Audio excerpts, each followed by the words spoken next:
til mor. Når man mister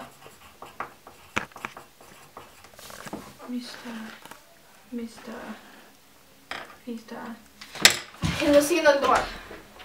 Malu, det er fordi, jeg tror på noget der mere om din far, ikke også? Ja. Så vil jeg bare sige, Jeg er glad, jeg er lige ved at...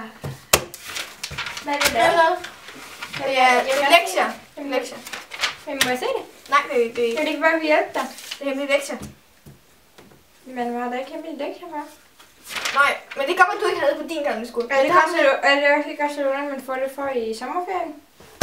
Nej, men det gør man på den her skole, og sådan er det bare. Jamen, så er det jo ikke sikkert, jeg vil gå der. Jamen, det bliver nødt til at lade det med headset være. Undskyld. Er det sikkert ikke siddet der? Ja, rager det her måske dig? Ja. Jeg er rigtig god til at skrive digter rent faktisk. Du ved ikke, om det er digt, jeg er i gang med. Ikke sådan en sang. Det er brev. Okay, har du måske nogle forslag? Altså, nu du selv siger det, ikke også? Der er folk,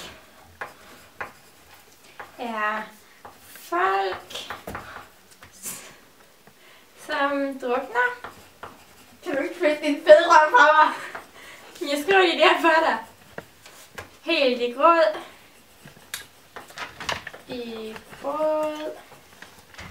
Mens andre græder kort. Du skal lade være med det der. Der er dem, som søger hjælp og råd. Og andre søger bort.